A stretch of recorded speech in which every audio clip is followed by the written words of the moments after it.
Greetings, sword friends. Today let's review the Albion Ringeck, the quintessential medieval European longsword. We have the opportunity to compare and contrast it with several other types of longsword that I own. I will briefly look at my performance at tatami cutting at a historical European martial art club in Vancouver. This Albion Ringeck has a blade classified as the Oakeshott Type 15A, which is a very elegant yet lethal form, typically associated with knightly virtue that you often seen on manuscripts depicting figures like St. George or St. Michael slaying dragons.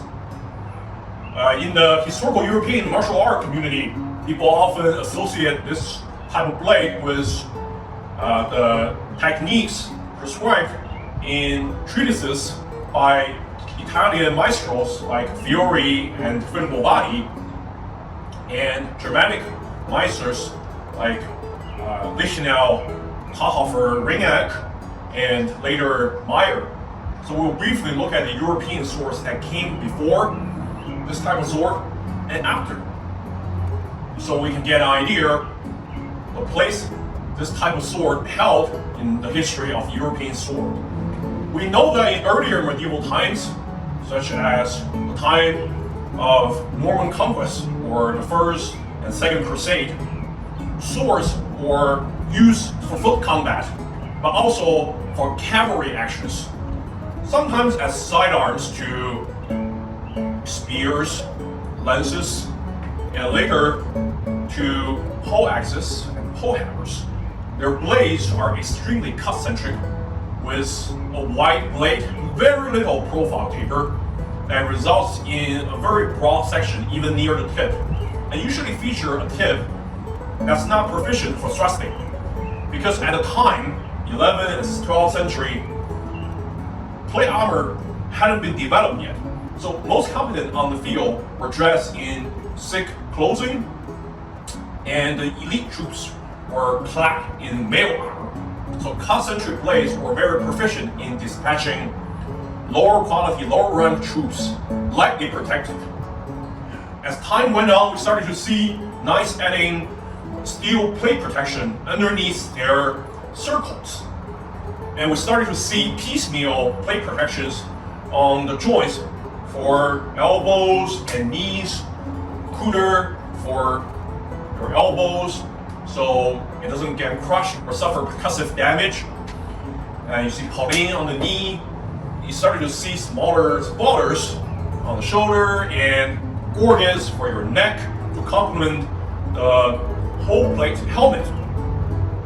So what's the first thing on sword users' mind when they have better protection?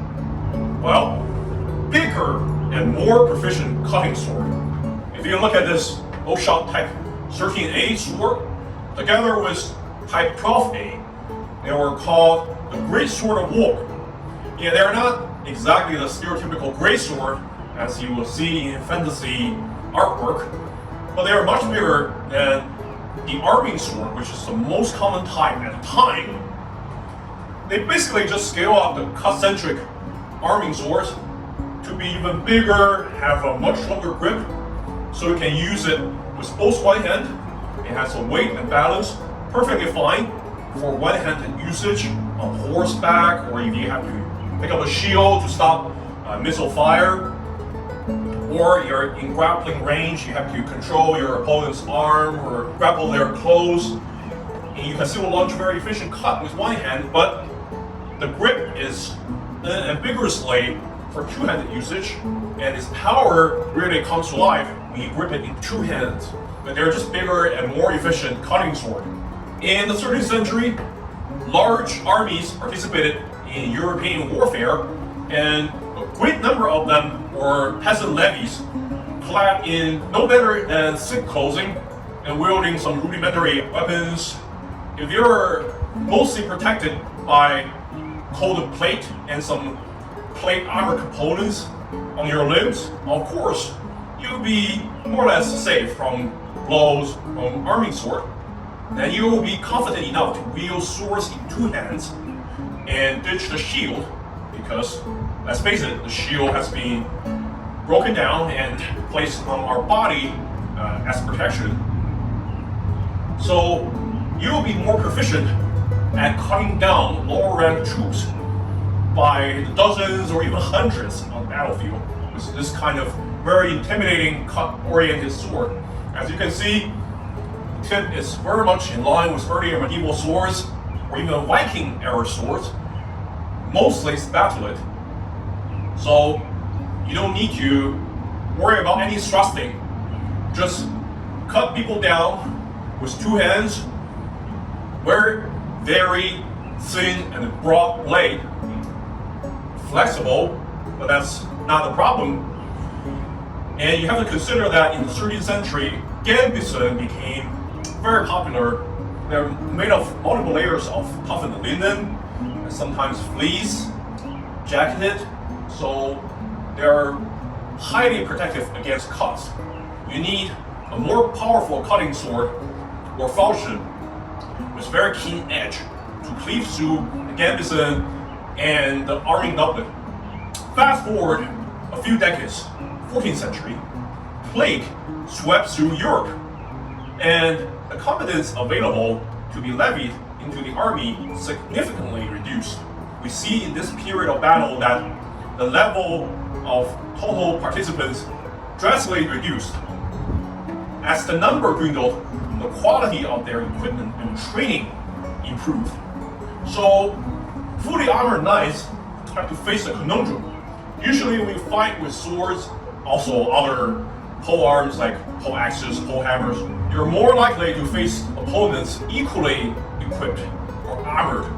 Let's face it, even with this level of cutting capacity, it's basically impossible to cut through full maille armor like the halberd. You can do maybe some percussive damage, but why would you bother with that? Why not just pick up a mace, warhammer, or even an axe? Hammer spike again, and I'm hitting this hard. This time, we got another broken ring. The head came through a little bit, penetrated through the cloth armor and into the wood. If you still want to use a sword to complement your pole weapon or your projectile weapons like bows or crossbow, having a very cut-centric sword in the 14th century onward isn't a very wise choice. Within the 14th century alone, the preference of sword changed drastically. By the end of the 14th century, you see this kind of longsword, the Albion Ringeck, Oakeshott Type 15A, became dominant as the weapon of choice for sword users. As you can see, contrasting it with earlier Great Sword of War,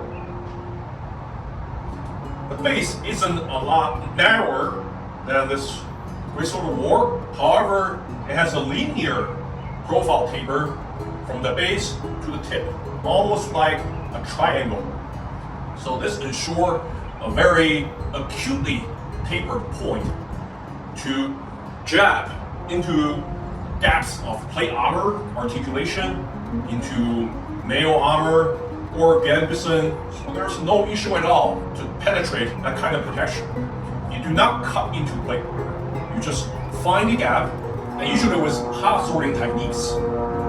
With such a narrower blade, it's possible to use half sorting. And you can imagine it's basically impossible to grab the blade and half sorting with this kind of wide blade. Cut-oriented long swords or Great Sword of War became pretty much obsolete by the end of 14th century. Most of the treatises we see in late 14th century by Italian and Germanic masters depict this kind of sword.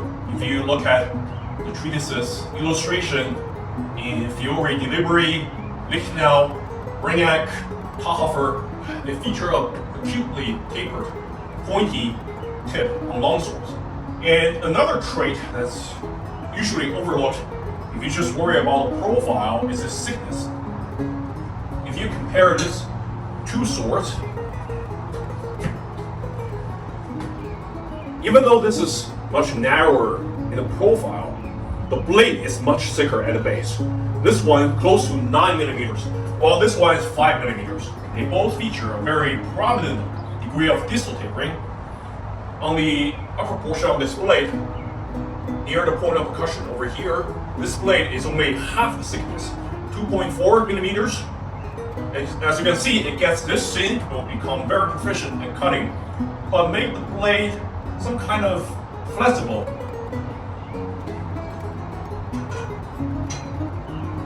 If you look at this blade, it's completely rigid. Even though it's made of spring steel, and if you flex the blade, you see, of course, there's a degree of flexibility to make it durable. However, it's quite rigid. So obviously, this is to ensure very stable thrust, where you can cut into a thrust. So this particular setup for the distal tapering on the upper portion is less than half of the thickness than the base. It's less than 5 millimeters. So still around 50% of the distal tapering. And this very dramatic profile taper is very lively in hand. You have excellent point control. You can stop it wherever you want. Obviously, this is for very precise thrusting. And in winding, this handling characteristics ensures you have the very precise control of your tip. Also, the rigidity aids in cutting. So I would say this type of longsword has certain cutting capacity. When I went to Academy Duello in downtown Vancouver, a historical European martial art club, and I did some test cutting on some used Japanese tatami mats, which are very tough to cut through. Both the instructor and I tried several times, and we were only able to cleave halfway through that mat, whereas a more cutting-oriented sword had no issue at all cutting cleanly through. Nice, really good. Yeah, not quite doing it. And now, for comparison's sake, let's take it with the. Yep. Yeah, I'm just. Yeah, we got 2 good cuts with those ones. Not really gonna make it through. Yeah. The same cut with this one, and we'll see what the comparison is, and we'll see if it's just my garbage form or the other one. Right. Soup is just like cuts like butter. So we know that the Oakeshott Type 15A swords were not cut-centric, but when I applied myself and was fully committed Herculean strike, I was able to cut tatami mat in half. That's a good cut, you can see just because the strings there. Yeah. It was mostly just because of brute force that it managed to find its way through. If the edge was like really good, that would be just like absolutely clean and you wouldn't have any. There you go. Yeah, you can see that it's more like ripping through it as opposed to. Yeah. It's doing the job, it's just not as best as it could. Whoa! Yeah, you can feel it's just like, wow. That said, the cutting performance of this specific sword is partially attributed to the lack of edge sharpness. It has good edge geometry and the diamond cross-section with no convex geometry. It can be easily sharpened into a razor edge without a secondary bevel. The edge is just not properly apexed out of the box. The other reason is the trait of Oakeshott Type 15A swords. Although some with the 15A, such as the ones belong to the Castillon d'Orgon sword family, have wider blades at the base, therefore slightly more proficient at cutting. This narrower variant of the type has slender but thick cross-section on the upper portion of the blade due to its tapering strategy. Its cuts mostly benefit from velocity and stability from the rigid yet nimble blade. Cleaving someone in half is never its goal. It's purpose-built for quick slashes to disable adversaries in civilian plainclothes context, and relies primarily on the precise and stiff thrusting capacity. There you go. Okay. not bad. Yeah. And you see from the earlier lenticular cross-section on the Great Sword of War, to make it overall thinner but still durable, to have an apple-seated edge geometry. In later medieval times, the longsword features a flattened diamond cross-section. From the central spine to the edge, it's a flat plane. So you can make the central ridge pretty thick, but still have a refined edge for cutting. But let's just face it, even though you have this cross-section and you have a fine edge geometry, the edge angle will be inevitably more obtuse than obviously the cutting-oriented Great Sword of War from earlier medieval times. But that's okay, because this type of sword are purpose-built for armor combat with half-swording techniques. You have grappling and you trip your opponent, take them down to the ground and finish them in a coup de grace fashion. With this type of sword, penetrate them through the gap in the plate articulation, through maille armor, and you see this thick tip. It's very proficient. No trouble busting a maille ring, penetrate a gambeson or arming doublet, and still do lethal damage in thrusting.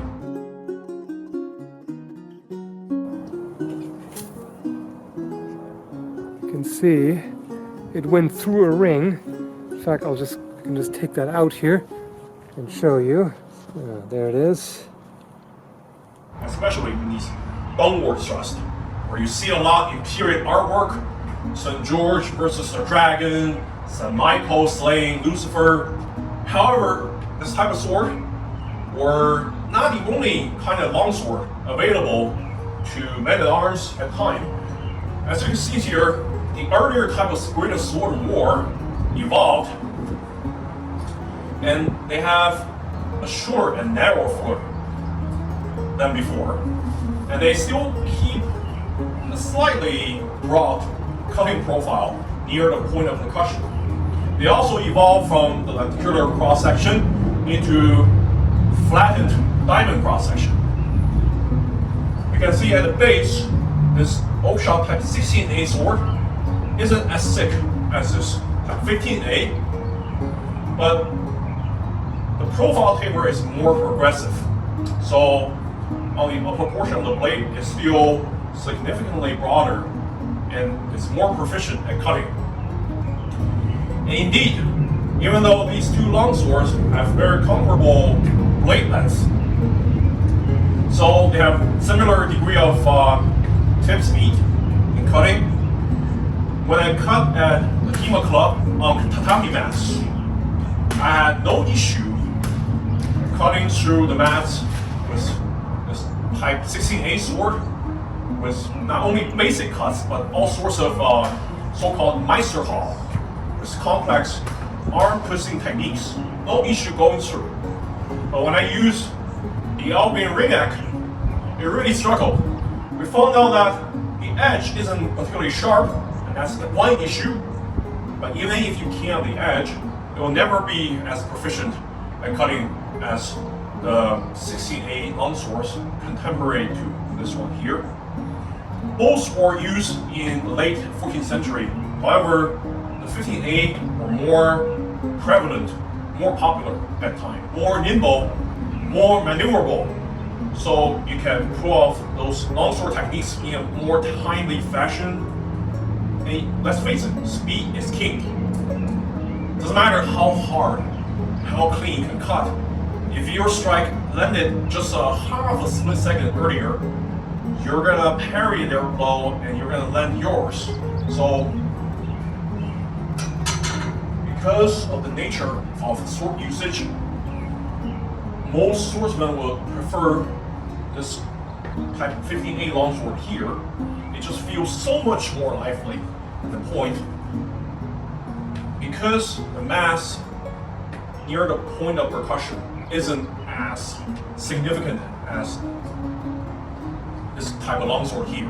Obviously, it's a trade-off, but it's a trade-off that's worth it because you don't need that type of cleaving cut in an armor duel. And let's face it, doesn't matter how cleanly you can cut against soft material, there is no way you can cut through plate armor or even maille armor. But did this type of design persist? And that's just an interesting question.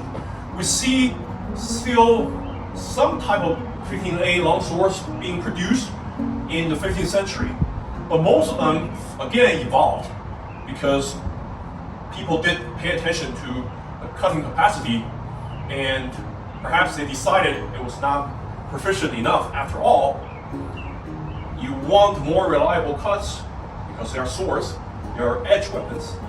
So the design once again evolved into type 18 swords. It's a big family, big group of swords of different proportions, different purposes. As you can see here we have the Albion Regent, a longsword, featured very prominently in mid to late 15th century. I have already covered this Albion Regent in my past review, but let's do a comparison with this earlier longsword. You can see here, indeed, even though the base thickness is very comparable, it is more progressive in the profile taper. So clearly, at the point of percussion, where the blade is most stabilized for cutting, it's a lot broader. I would say probably even twice the width, and it still tapers with an increased rate to a very acute point. Sometimes with a reinforced tip that thickens near the tip. It's still very reliable in thrusting. You can still jab it into maille armor and bust a ring and still hurt a combatant underneath. But this is more reliable in cutting, definitely. When you pick up these two swords, you can instantly tell the difference in handling. And this type 18B sword is more substantial on the upper portion, so a little bit more forward heavy, yet it's still very nimble, very lively, but significantly less so than this type 15A sword. So I would say that in the 15th century, people prefer a longsword that's a true cut and thrust type than the thrust-oriented type. And you can see that because of the broadened profile, they needed to do a hollow ground on the blade. So while central ridge is still very rigid, very thick to maintain a level of rigidity, it still has some thin edge bevel to maintain this cutting capacity and also lightens the blade. If you have a hollow ground diamond cross section, it effectively reduces some steel from the edge bevel. So if this were made of flattened diamond cross section, it will be much heavier and not as well balanced. You see, the technology evolved for swordsmiths to have more automated process in the grinding and the polishing. A close-up comparison of these two swords, blade profile. Obviously, the Regent is longer in the blade by an inch or so. We also see the evolution of the grip style.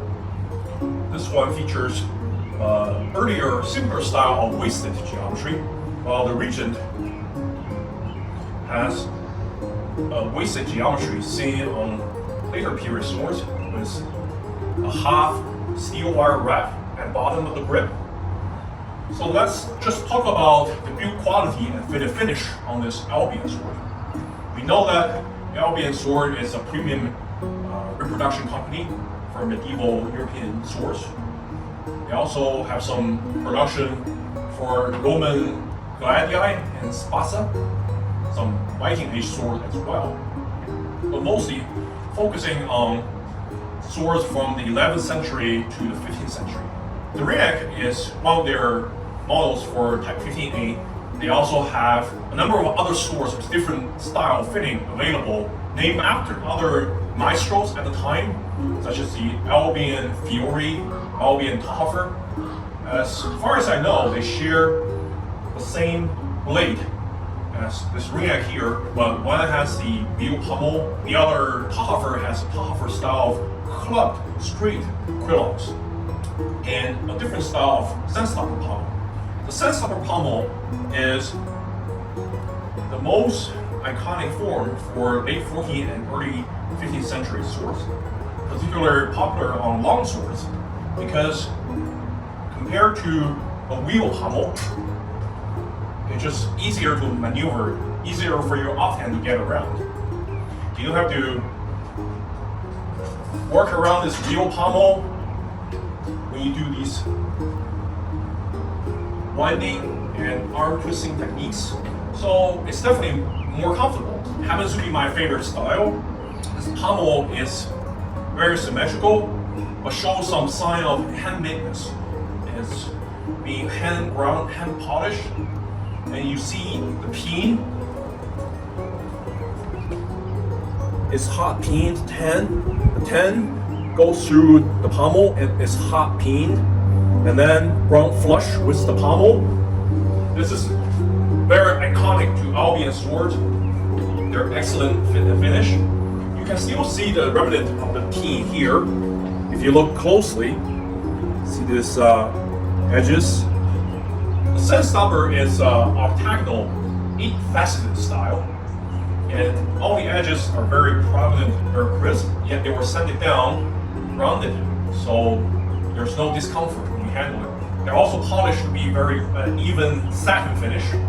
The grip is another aspect that I like about Albion swords. They're quite refined, with a birch wood core and leather wrap on top with cord impression. These are not cord underwrap, but with cord impressed onto the leather.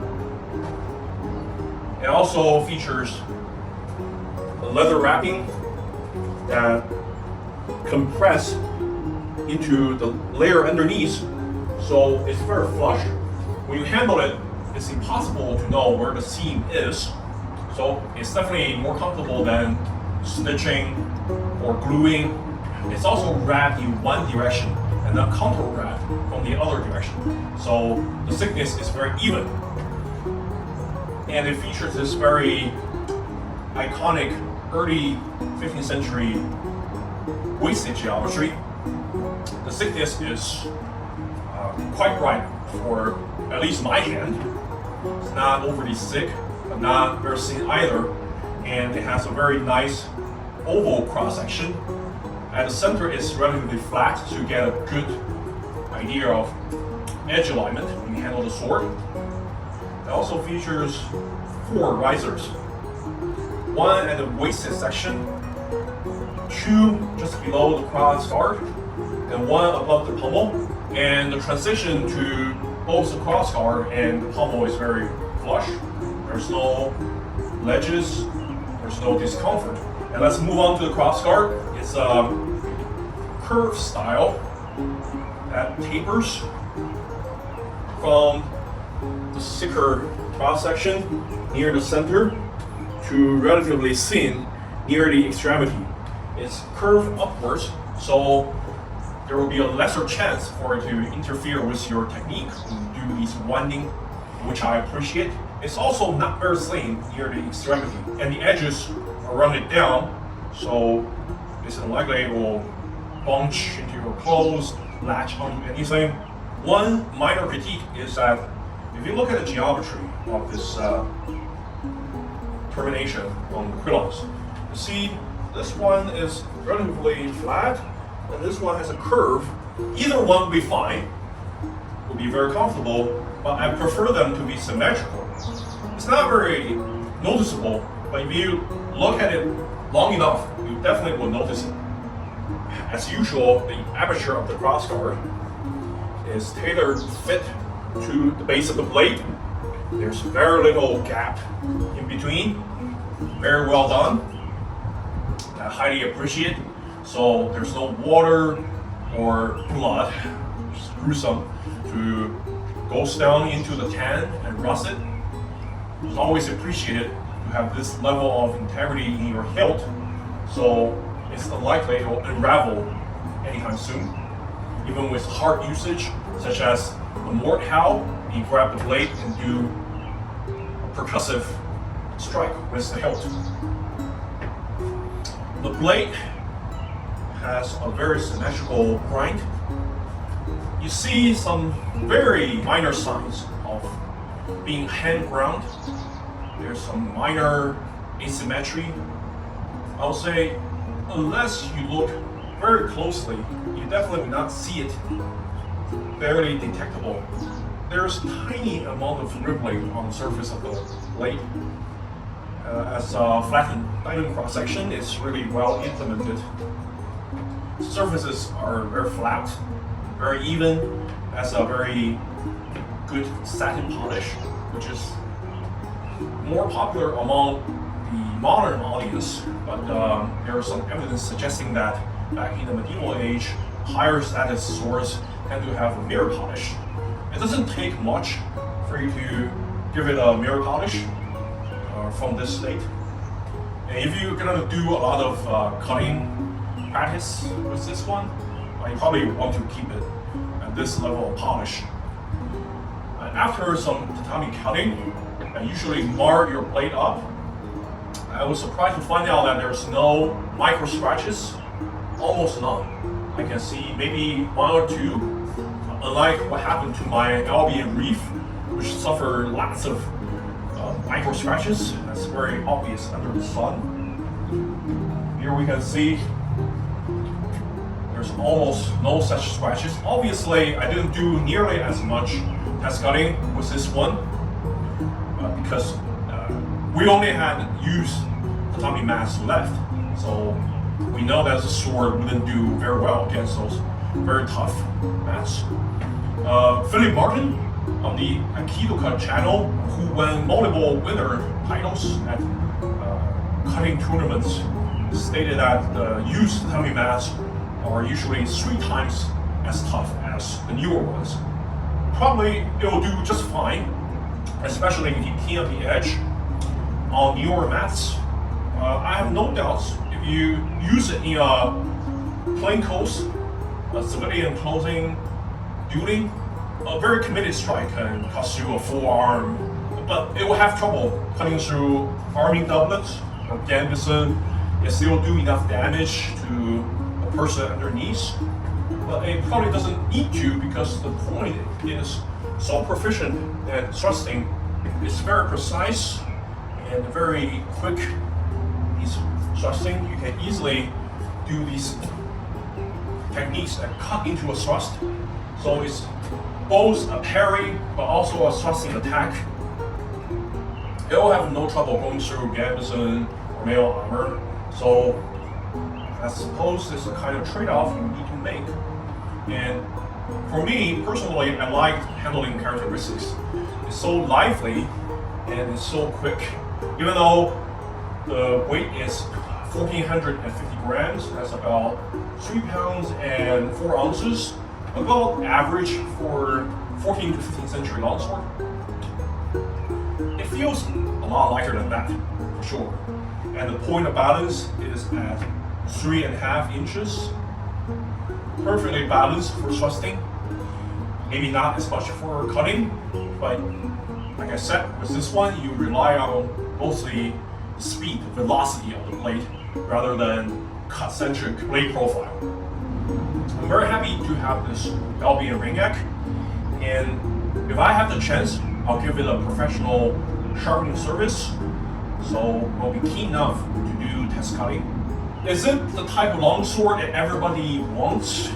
If you can only have one from Albion, I would say that depends. It's probably not for everybody. If you want a balanced sword between cut and thrust, I would say the Albion Regent is the way to go, or some other alternative styles like the Albion Earl, which also features a sandstopper pommel if you fancy this style. It's more comfortable in handling for sure than the fishtail, or the wheel pommel, obviously. You also have other choices. But if you like the history behind this type of sword, you enjoy the thrusting capacity, the elegant form, I would say go for it. Either the Ringeck or the Tahoffer or the Fury would be an excellent choice. Especially, it's more budget friendly. It's about half the price of the Albion Regent or the Albion Maximilian. You also have the choice to choose between this wasted grip and the taper grip, more iconic to the 14th century. Or if you choose this wasted grip, you can have the choice for a half steel wire wrap on the lower portion of the blade, just like my Albion Regent. So it's worth considering. So there you go, this is my review on the Albion Ringeck. I enjoy the sword immensely. The mileage will vary, obviously, but it's an excellently crafted medieval longsword. I would recommend it to any serious student of the medieval longsword technique. Please like and subscribe to my channel. And I'll have an upcoming sword review for an Angus Trim Type 16A.4